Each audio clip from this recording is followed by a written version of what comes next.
बेधडक वक्तव्यांमुळे चर्चेत आलेले बुलढाण्यातील शिवसेना आमदार संजय गायकवाड पुन्हा एकदा वादामध्ये सापडलेले आहेत.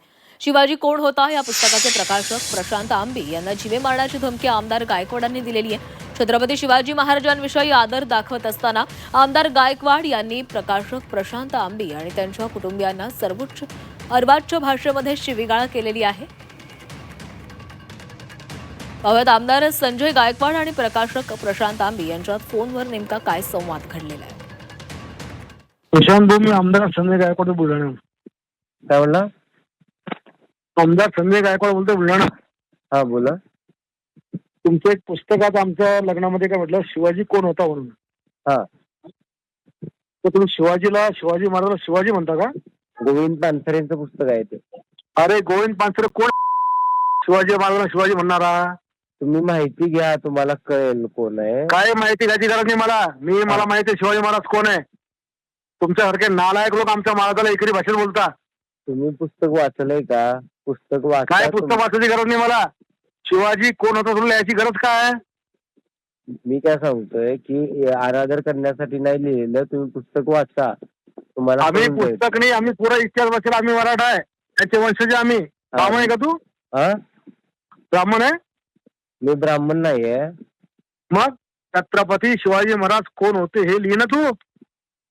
हा, मग तेच सांगतोय की जर अनादर करणं हेतू असता तर लिहिलं असतं. आमचा काय तसा अनादर करणं हेतू नाहीये. पण शिकू नको, लिहून घे. मी आमदार संजय गायकवाड, तुला घरात मुसलमानी. तुम्ही आता तू कधी धमक्या देऊ पुस्तक नका मला. दिसला? ए, मी धमक्या देत नाही, मी करून व्यवस्थित दाखवतो. बोलतोय, व्यवस्थित. आम्हा नीट बोल.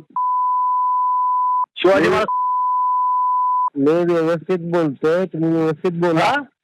मी व्यवस्थित बोलतो. तू शिवाजी लिहिलं कस काय? ते सांगतोय मी काय व्यवस्थित सांगतो बोलतो. तू? बोला. तू राहायचं कुठं? तू आला मी कोल्हापुरात राहतो. तुझ्या घरात घुसून मारून तुला मी. नाही, मी ते सांगतोय की व्यवस्थित मी बोलतो, तुम्ही व्यवस्थित बोला. ती भाषा बदल. पुस्तकाचं नाव बदल. तो अधिकार आमच्याकडे नाही आहे. पानसरेंचं पुस्तक आहे ते. मग पानसरेला भेटायला वर जाय. काय करणार आहे तुम्ही? बर. हा, आणखीन काही? मला पण शिव्या येतात. हा, पण आम्हाला आमच्यावरती संस्कार नाहीत शिव्या द्यायचे. अरे जेव्हा आपल्या राजाचा अपमान होतो ना, व्यवस्थित बोला. तेव्हा स्वयं सुटतो. व्यवस्थित बोलायचं. चला तू सांग बघ कुठे यायचं तर. नाही, ते सांगतोय व्यवस्थित बोलायचं. हा? आणि ए, आणखीन काय बोलास तुला? अरे बाबा, व्यवस्थित बोल. शिवाय मला पण देता येतात. त्याच्यापेक्षा तू देऊन टाक पाय तलवार. तू हा, भेट फक्त. या, तुला या. कदा चिडून टाकतो पाय जरा. हा, या बघूया. आणि जरा वा संजय गायकवाड कोणी महाराष्ट्राला आमदार, जरा चेक कर तू बी. कोण आहे? चेक कर तू. फेसबुक कर, व्हिडिओ कर, युट्यूब कर. पाय समजेल तुला काय आता. डॉन आहे का मोठा? ते तुला समजेल काय आता. बर. मग तू आमचा महाराजाचा अपमान कर. तू कोण? शिवाय देतात, पण मी देणार नाही. खूप तू काय चांगलं देशील रे? येतात. तू हा? जीप कापून टाकीन मी. बर बघूया की. हा. या उद्या जीप कापायला. ही ऑडिओ क्लिप व्हायरल झाल्यानंतर आमदार संजय गायकवाड आणि प्रकाशक प्रशांत आंबींची प्रतिक्रिया समोर आलेली आहे. पाहुयात त्या दोघांनी काय म्हटलेलं आहे. शिवाजी कोण होता एकरी भाषेत का लिहिलं? ते म्हणे पुस्तक फार जुनं आहेत म्हणे, ते यांनी अमुक अमुक लिहिलं. म्हणत कोणी प्रकाशन कोणी केलंय? आणि प्रकाशन करताना तुम्हाला छत्रपती शिवाजी महाराज असा उल्लेख का तुम्ही केला नाही? तर जी वारंवार छत्रपती शिवाजी महाराजांची महाराष्ट्रामध्ये विटंबना केली जाते, त्यांचा अपमान केला जातो, हे आपल्याला सहन होत नाही. आणि मग बोलता बोलता तो म्हणे मी ब्राह्मण आहे म्हणून तुम्हाला असं बोलतं का? म्हटलं मी तुला बोललोय का तू कुठल्या जातीचा आहे?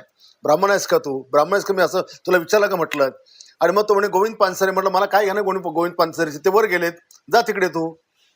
तर हे या पद्धतीनं त्यांनी जी मुजुरी ठेवली, मी त्याला विचारत असताना तो जो सारखा मला डिसवत होता आणि त्याच्यामुळे त्याला मी शिव्या हासड्या. त्याला मी जीभ हासडायची जी काही भाषा वापरली, 100% अशा माणसाची जीभ हासडलीच पाहिजे. आणि अशा पुस्तकांमध्ये जिथे शिवरायांचा विकृत इतिहास किंवा एकेरी भाषा, आम्ही नाही या महाराष्ट्रात शिवरायांचा अपमान सहन करू शकत नाही. अशा प्रकारची पुस्तकं आम्ही वाचू शकत. शिवाजी आहे नेमकं काय घडलं त्या मध्यरात्री? कारण आपण पाहतो की तो जो फोन आला तो 12 वाजून काहीतरी 15 मिनिटांनी आला होता. 12 वाजून 51 मिनिटांनी त्यांचा मला फोन आला होता. फोन ज्यावेळेला त्यांचा आला त्यावेळेला इकडं राजेंद्रनगरमध्ये पाऊस पडत होता आणि घरावर पत्रा असल्यामुळे खूप मोठा आवाज येत असल्यामुळे मी त्यांना विनंती केली की मला तुमचा आवाज येत नाही आहे, आपण उद्या बोलूया का? तर ते म्हणले मला तुझा आवाज येतोय, आत्ताच त्यांना बोलायचं होतं. त्यावेळेला त्यांनी सांगितलं की शिवाजी कोण होता ह्या शीर्षकावरून त्यांचा आक्षेप होता. मी त्यांना सौम्य भाषेमध्ये पटवून देण्याचा प्रयत्न केला की शिवाजी महाराजांचा अनादर करणं हा हेतू लेखकाचा नाही आहे, तुम्ही पुस्तक वाचा, पुस्तक वाचल्यानंतर तुमचा गैरसमज दूर होईल. जोपर्यंत तुम्ही वाचणारच नाही तोपर्यंत तुम्हाला कळणार नाही. आणि फक्त एखाद्या शीर्षकावरून पुस्तकाच्या आत काय लिहिलं आहे असं ठरवू नये. कुठल्याही माणसाला कुठल्याही साहित्यावर जर टीका करायची असेल किंवा चांगलंसुद्धा जरी म्हणायचं असेल तर त्यानं पूर्ण पुस्तक वाचलं पाहिजे. पण पुस्तकाशी त्यांचा काही संबंध नसणार आहे असं मला वाटतं आहे, कारण की 1988ला हे पुस्तक प्रकाशित झालेलं आहे आणि 2026ला त्यांना कळतं आहे की अशा पद्धतीचं एक पुस्तक आहे. त्यामुळं पुस्तकाशी त्यांचा किती संबंध असेल यावरून आपल्याला लक्षात येतं. मला तरी शिवीगाळ केलीच आहे. आईला, माझ्या बायकोला पानसरेंबद्दल अपशब्द त्यांनी वापरलेले आहेत. पानसरे हे स्वातंत्र्य सैनिक होते, त्यामुळं पानसरेचं कसं हाल झालं काय ते तुला माहिती आहे का, अशी भाषा ते वापरत आहेत. आणि शिवाजी महाराजांचा सुद्धा त्यांनी कॉल रेकॉर्डमध्ये अपमान केलेला आहे.